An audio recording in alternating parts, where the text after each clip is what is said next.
You're listening to the No Labels, No Limits podcast with best-selling author Sarah Box, where you get the inside scoop on the steps action takers and decision makers take to align their purpose to their principles and achieve their goals in business and life. We focus on the mantra, no labels, no limits, no excuses. Each week, you'll hear from remarkable guests who have overcome challenges and obstacles to succeed in the face of adversity. By listening to their stories, you'll get practical tips, tools, and resources you can implement today to bust through your own internalized prisons of worry and doubt. And now, without further ado, please welcome your commanding coach with plenty of chutzpah and heart, Sarah Box. Hey everybody, Sarah Box here, No Labels, No Limits podcast. This is week 2 of our 3-week series with Ken Fay and myself. And if you recall, last week we started the conversation around heart-centered storytelling, and it was all about the setup. So when we get going here in a minute, I'm going to ask Ken to just briefly touch on what were the main components of that, because today we're going to talk about the turn, which is a specific piece in a storyteller's framework. And as Ken is going to say, no, I'm not going to tell you what he's going to say. We're going to do it because if you don't say it yourself, I'm going to prompt you or ask you a question about it because I thought it was kind of cool and insightful when you did that. Okay. So, and if you don't recall from last week, Ken is an Emmy Award winning filmmaker. He is also someone I teach classes with, and he's just a great, fun guy who is very evocative in how he uses language to paint pictures that pop up in your head, which is a nice part of storytelling, right? To get people engaged. So Ken, welcome back for the second episode. Sarah, great to see you as always, my friend. Great to be back here. Well, let's do a quick little review like any good teacher would do. It'd say, okay, you remember in our last class, we talked about the setup. So just give us like the high level, what are the key components in a setup? Setup is everything that you want your audience to be a part of, that you want to introduce to your audience, the faces, places, and spaces around your message. You want to set up the narrative thread. You want to put them in a space and a place where they can start to envision themselves in your narrative story. So it's very personal. Yes, you make it very personal. What's interesting, though, that we didn't talk about last week, though, is that setup, yes, it's personal, but that setup could appear differently in everyone that's watching your piece because they have their own life experience. So it's kind of like when you read a book, you see the colors, the places, the spaces, the descriptions. It may look different to me than you, but yet we're both in that same space when we read the book. So it is setting up a stage for your audience to be interesting. Probably one of the reasons, because like you said, we're all bringing our own experiences to the story, if you will, whether we're telling it or someone else is telling it. It does influence how we experience the setup. And now today we're going to talk about the turn. So before we get into the details of the turn, Ken, what the heck do you mean by that term? The turn. So the turn is exactly what it is. So as a heart-centered storyteller, you set everything up. You're bringing someone through a narrative story, right? You're giving them facts and figures, emotions. You're outlaying everything for these folks that are watching your message or your story. The turn is the aha. The turn is that moment where you grab them. The turn is the moment where your audience goes, whoa, I didn't see that coming, or I'm connected to this character, or I'm connected to this message suddenly. I was going in one direction and you totally turned it on me. If you think about any joke telling, any stand-up comedian, any joke, these are all the same parts that are played out. And that turn is the moment where you go, ha, that's funny. It's that moment where you go, oh, I get it. I get it now. I get it. And it's funny. Or I get it and it's meaningful. Or I get it and I am choked up because it's so powerful what I'm witnessing. It doesn't matter how it's done. That's the turn moment. Okay. So the turn is the aha, right? The I get it. And my I get it may be different than your I get it. And where it falls on the timeline. I may have the aha moment after you. You may see it, feel it, and experience it prior to me, where you're like, oh, wow, that. And then how many times have you been in a movie or with a friend reading a book or have you, and you go, what do you think? Did you get that part? Oh, and your friend's like, oh, and then it hits them after it hits you. So it doesn't happen exactly at the same time, but the trick is that it happens, right? That's that turn moment. That's that part where you just have that feeling that comes to you through the narrative, right? If I'm telling you about some ancient story about hunting down woolly mammoth, and I get to that point where we find the mammoth and we bring it down and everybody's okay, that's the turn moment. Because all to that point, I was setting you up with it was cold out and we were lost and it was dark, but then there it was, right? So think it back, go back to our ancient roots of storytelling, right?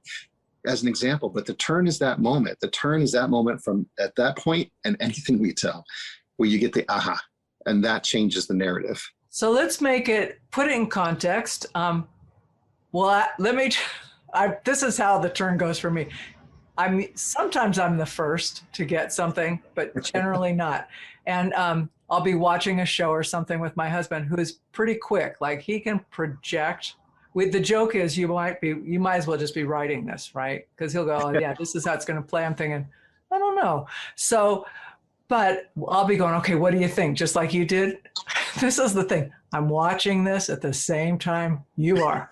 I'm going, doesn't matter because I bet you're 5 or 6 steps ahead. But we do experience it very differently, right? So we can watch the same thing and I can go, oh man, I can't believe that happened. He goes, that's the only way it could have happened. I'm thinking, so it's like we both have a different experience or involvement with something, right? Yet we're watching the same thing. How is that possible, Ken? Well, it goes back to having your own experience. Some of us are visual people. Some of us are auditory people. Some of us pieced things together in a different narrative in our head as characters are coming to light. How many murder mysteries, for example, have you seen? The classic stuff, even Sherlock Holmes, where you're not sure where it's going. You're not sure who did it. The butler did it, right? Or all these little parts and pieces where you have a preconceived notion for where you think the story's going to go. The trick for the writer is to break that on you or embrace it in a way that you go, oh, and it's this almost this like joyful moment in many cases where you just latch onto it and you're like, oh, that was so good. Oh, that was a really good way for that to work out. You kind of relish the moment where you figure it out, because we're all in a narrative. We're all detectives. Honestly, we have all the parts and pieces, no matter what kind of narrative you're listening to. You have all the parts and pieces and you're detecting throughout the narrative. We're always gauging, where is this going? What's going to happen next? What's the turn? Literally the turn in the story. And that's where that would come from. The turn in the story, the aha moment where you're like, oh, I didn't see that coming. Or I totally saw that coming. But yet it's very enjoyable if that's what happened, because that person may have been paying attention further back into the whole setup that they saw no other way. Now, if the story's told in a lot of different directions where these angles can change, that's more intriguing, right? Because you're not sure where it's going to go. But you give your audience enough pieces so they start to figure it out, because that's where they're investing. They're investing in your message. They're investing in the time to hear your message, and you want to give them something to take. And I think too, when, to your point, if people are investing in the message or the story, it feels wrong. This is a personal opinion, but it feels wrong to me to pull the rug out from under them and go, gotcha. It almost feels like a bait and switch. It's not gotcha in a good way, like, hi, you never saw that coming, and that's just what you were hoping would happen. It wasn't that kind of gotcha, like, aren't you surprised, happy? But it's kind of like, you never finished. I don't know, what was the point of getting me all riled up like that, or all engaged, hoping something would happen, and then nothing happened. And so is that part of your framework? Well, that's something you need to take into account. So as a narrative storyteller, as a heart-centered storyteller, as someone who's got a message to give, again, whether you're selling this product or you're selling an idea or an organization or a message or whatever it is, you need to create a narrative thread that pulls your audience through to the end. You don't want to get to the middle of that thread as you just described and cut it and they fall away. You want to keep them with you enough that they get it. Now, you can challenge them. Messages that challenge are great, but you don't lose them. You don't shake them loose on purpose necessarily. You want to keep them engaged. And so you need a vehicle for storytelling, whatever that is. So if that's the theme, if that's the feeling, sometimes vehicles of a story could be the music or the actor or something that stays with your audience throughout the piece so that you can give them guide them with information, because as a storyteller, you're really guiding your audience down a narrative path, right? And they can wander in and out, and that's all good, but you're always up front with that big white flag, and you're saying, over here, I'm over here, and I'm going to keep moving in this direction. Your audience can wander, and they can come back into that, but they'll come back to that trail. You want to leave them with you. You don't want to lose anybody in the museum, right? When those big groups that go to museums, you don't want to lose anybody. Yes. So let's all stay together, because you got to get back on the bus, because I got to count each one of you when you get back on the bus. You want to take them with you, right? Yeah. What happened to the rest of the group? What do you mean? Right. They're not with you. So, and that's suspension of disbelief, right? In storytelling, there's this thing, there's art and a science to storytelling. And when your audience suspends their disbelief, they got off the bus. They left the museum. They're not in line anymore. They're in somebody else's narrative. And it could be their own narrative took over. So you got to leave it just enough. Yeah. Okay. So can you give me a couple of your favorite examples of turns, like places, either things you've created or that you've been in the story, like following along with someone, where you just went, oh, that was such a great one. I love that one. You know, so this is a small turn, but this is an emotional turn. If anyone remembers the movie Forrest Gump, okay, movie came out years ago, what have you, it sticks with me though. There's this scene where Forrest gets back with the girlfriend that he had all his life. And this is later in their years, and he shows up and there's a child watching television and sitting on the floor of that living room. And Forrest, the actor, right, he's standing there and the woman is standing there with him, and he looks over at this child and he's saying, is that Archie? Is that my child? That moment. It's such an emotional moment. But when they're watching television and they both turn their head the same way, that moment is like a turn moment, right? It's a small piece. And it's just an example though, but that's the moment where your audience just goes, oh, that's so sweet. That was just a sweet moment, right? Like, these characters have gone through all these challenges, but there's this healing moment. There's a healing moment for this character, and there's just one aspect of that film where there's a healing moment for that character. Well, that's the kind of an example I would say that's that kind of thing where you want your audience to take them to a point where they go, oh, yeah, I get it now. I see it. I'm glad for my character. I'm glad I said my character, because you invest yourself in the character. And as a writer for anything, for donors, for organizations, that message is your character. You want people to align themselves with your message so that when your message takes a turn, they go with it and they feel good about that turn. That's a great outcome, right? Well, and it's so human. Yeah, it's human. It's human experience. That's all we're talking about. Yeah. Well, and as you were talking about that, I'm going, oh, I remember that part. And at some point earlier in the movie, you're thinking, that's so tragic. Things went the way they went, or it's sad, whatever. It was life. Things happen. Yeah. But at the end, to see that, you're going, oh, you know what? Sometimes things just work out perfect, and you don't know if they ever will. But it was, you just go with it. It was sweet. A sweet moment, right? And there's so many moments like this. And think of any favorite film that you have out there. I bet you think of a sweet moment. I bet you think of a moment that just made your heart melt. And that melting of the heart moment is an aha moment. That's an example of the aha. It could be something with an action movie. It doesn't have to make your heart melt. It could be this thunderous pounding in your chest. That's the aha moment, or that's that turn moment, right? That's that moment. And it could be where you've delivered a message to your donor base, in this case, right, with nonprofits, and they show this story of a child on the street, and all they're asking is just for someone to see them, that they're not alone. When you have your audience see that moment, that's a turn. Now they see themselves as the child, and maybe uncomfortably as the person that kept walking past that child. That's a turn moment. That's the moment you're going for. You set everything up to bring them to that point, because the next part is the furthering of the narrative. You want to bring them through it too. You don't want to leave them there. Bring them through that point. Yeah, leaving someone there to me feels very manipulative and mean. It unless it's a positive leave, but still it feels mean. Right. Why would you do that? Why would you just kind of put that there, right? Without any hope or resolution, or what we're going to talk about next episode, transformation. So, but I'm wondering if you could talk just a little bit, let's make it tiny. When we talked about the setup, we talked about the components of it, the places, the faces, the spaces. When you start building a story and you're talking about the turn, are there specific components for a turn that you want us to think about, Ken? Like similar to, the places, faces, spaces thing? Yes. You need to put yourself in your audience. You need to define who your audience is or the person you're trying to reach. That doesn't necessarily always happen or always happen correctly. But if you can kind of get a feel for where your audience will be in the telling of your story as you set everything up for them, when you get to that point of turn, they'll be along for the ride enough that you'll know where to take them from there.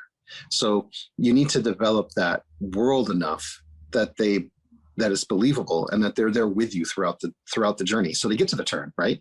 Again, going back to the idea of a museum and people wandering off, you want them all kind of with you. When you get to that important bridge that crosses that river, you want everyone to be lined up and ready to cross the river. Some will cross sooner than others on the bridge, which means some people get it sooner than others, as we discussed. But you want everyone to come across that point so they all get that, something stirs within. That's what you want to get to. Some stirring within, whether that's comedic or that's sorrow or that's even anger or whatever it is. You need to stir something within a little bit. That's the turn moment. So let me ask you this. In our first, yes, go ahead. No, I'd say, and by extension, a turn is even a further setup to a transformative moment. Okay. So it's expanding it out. Yeah. So that made me wonder. In the previous episode, we talked about our own stories. We can be telling ourselves our own stories. But I'm also wondering, in this case, when we think about being super strategic within an organization, not necessarily from a donor perspective, but from team engagement, right? And so I'm thinking about the places, the faces, the spaces. I'm particularly thinking about my team, the people I work with day to day who are, who have stepped up and are engaged in the work. Let me see if I can frame this question, but if I'm thinking about the turn, so I've spent time thinking about the setup. The turn in that case, what I'm hoping for is to get them to a transformation of how they envision their role or their, their agency, like their level of ownership is what it's like. I want them to feel that, right? So right. if I'm, and that would be later, we'll talk about the transformation. So when we've done the setup and we start going into the turn, what might be signposts for me as someone who's crafting a story that the turn is either working or it is not working? It's going to be a moment that it's fluid, but it's a point where you start to realize as you watch your audience follow through with this, right? So again, let me back up for one sec. Really, the entire conversation that you're going to have with your audience doesn't just end when you finish your message. It continues with their reaction to your message. It's a two-way conversation. It's not a one-way out. It's a two-way conversation. So by defining your audience in the case that you're speaking to, so by defining your workforce, not telling them who they are, but understanding your workforce, okay? By understanding them and then by putting yourself in their position, looking back at you as you relate your message, will give you a better feel for when that turn moment's going to happen, when you've touched on their pain points, or when you've hit their loyalty buttons, or when you've talked them through this big thing that you've all gone through as a team and you've bonded together. When you understand how it's reacting with your colleagues, then that's that moment where you can better define where the turn is going to be and how you're going to be able to parlay that turn into some sort of a message or conversation. So as a leader, you want to be able to always connect with your audience. You want to always connect with your team. You want to be charismatic and you want to be firm, focused, and friendly with your messages, right? But you got to understand who you're talking to. You need to understand them, not to define them and change them, but to understand where they are. so that you can speak their language and you can talk to them in a way that lifts everything forward. Especially as a leader, you want to lift everyone up, right? You want, in a way, you're serving them. In fact, you're serving them. You're giving them the foundation and the structure, and you're giving them so that they can do the amazing job they do every day. You need to understand that part so that you then can lead, because it's not done by one person. It's a collaborative effort, and storytelling is collaborative. That's why it's a conversation. It's not just a one-way through. So understanding it requires some empathy, correct? Totally. Yeah, there's emotional EQ you need to have. This touches on everything.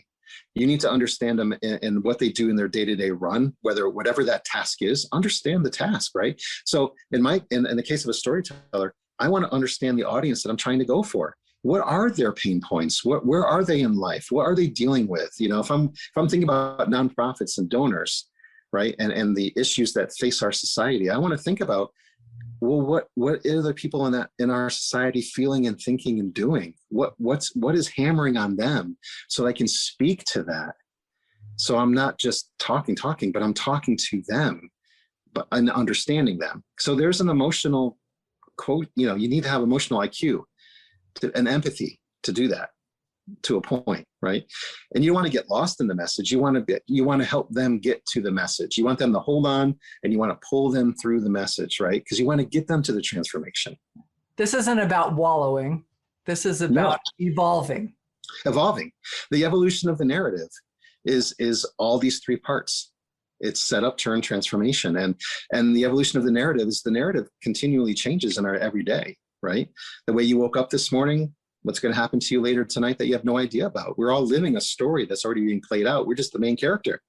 So be your own hero, be your own main character, interact with others and help people walk through their narratives. The narratives that we tell ourselves are powerful, whether they're true or not. They're powerful. And if they're not going to be true, let's make the made up ones be positive, if nothing else.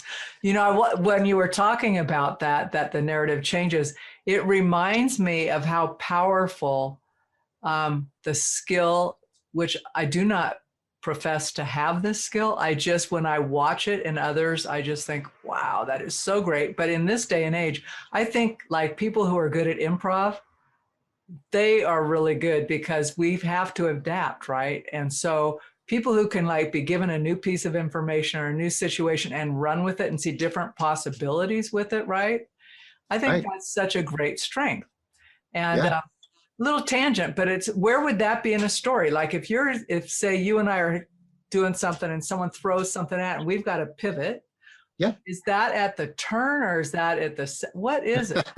Where are we in our story? I'm trying to get this in my head to identify where I am. So talent, that's talent. Improv, we're all improving. There's no script to what we're talking about right now. I'm talking right from what I've learned, experienced. I'm talking from the heart. I'm talking about the power of story. It's something I'm compassionate about. I'm improving it. It's based upon experience and it's based upon conversations and life, but it's not that it's scripted in front of me. I'm just talking through it. So I'm improving. You're improving right now. You don't have a script in front of you. And as you go through your normal day of life, you don't have a script. So life is unscripted. We're constantly improving. So you have to be ready for what's thrown at you, right? And the trick of that is to understand that the audience is too. So even though you have them in a structured story of a message, you need to contend with all the other distractions of life that they're still contending with. There's a lot of narratives that can run along at the same time that are not necessarily connected, but we all have to work through it. That's why we have to focus sometimes on things, right? And so you move through those narratives. So as a storyteller, you need to help your audience forget those other narratives for a second, pay attention to this narrative. The world is really loud. And it's a question, it's a thing of turning the squelch, right? And changing that sound, that noise that we all have in our day, so that I can hear the one tone I need to follow. And so that's part of the improv part. That falls into the entirety of the piece, but it's understanding it. You need to understand it. And if you can understand that and you can get good at that, then you can present to anybody. There's nothing that can stop you from that. Understanding your audience. So let's wrap this episode. Just quickly again, summarize for us or recap, what is the turn in the sequence of the 3-part story? It's the aha. So all the setup is done, pretty much, right? The setup is done. It's a moment in your narrative where your audience says, oh, or ah, or ha. It's that aha moment. It's the moment where you've turned them. Like they were following along and now they get it. There's something else that just hits them and they want to get to the next piece, which is usually toward the end of something, right? But you can have turns throughout your message. But wherever you turn them, you don't want to necessarily turn them back to where they were. Again, there's a responsibility with storytelling, as you said, Sarah. You want to move them through a narrative. You can turn them a bunch of directions, but you want to keep them moving in a pathway. As you've developed your arc, your narrative arc, your thread that you're pulling them through, that's the turn. The turn is that aha moment. So Ken, this is episode 2. We're going to come back next week and talk about the transformation. But folks, before we do that, Ken and I wanted to share with you, if you didn't listen last week, go back and listen to last week. But we are going to be opening up the Spring Heart-Centered Storytelling series. It's an interactive workshop with us where we help you get very specific about a story you want to tell, whether it's for yourself, for your organization, whatever. Ken will walk through the framework. We'll go ahead and break it down, give feedback. And over the course of the time, over the 6 weeks, typically, this is not always what will happen with it, but typically people will produce a video of their story. And you think like, wow, how can I do that and maintain my day job and everything? It's easier than you think because it's not that difficult if you stay focused on these little tiny components. So the other thing to know about that is that we're capping it at 15 organizations so that we don't get spread so thin you don't get attention. We want you to have attention. And that also lets you give feedback to other folks and learn from more than Ken and myself, but you get great insights from other people about how your message is landing with them, right? So as Ken said, we all kind of come at stories differently. It's really interesting to see how other people receive the message. And you can say, I wonder if that's the message I meant to send. So Ken, what would you add there? Well, and that's the truth. We all come from different directions. Our life experiences are all completely different, but yet we share the human experience. So this allows you to really kind of think about that part in messaging. You may not have had to think about that before. You may not be something that's top of mind for you, but when you come through this, you won't be seeing stories or movies or the television the same way quite. You'll start to understand the science and art of storytelling and what makes a power story. And you'll have some good fun along the way. Oh yeah. Yeah. It's all very interactive. It's all very interactive. Absolutely. Okay. So that wraps up this episode. We will be back next week with the transformation. So come on back, check out the show notes and you can get a hyperlink to the registration for this class. If this timing's not good for you, go ahead and click on it and get on a wait list. That's fine too. And once the class is full, we'll put you automatically on a wait list for the next time. We can let you know when it's coming up again. So thanks, and we will see you next week. Thank you.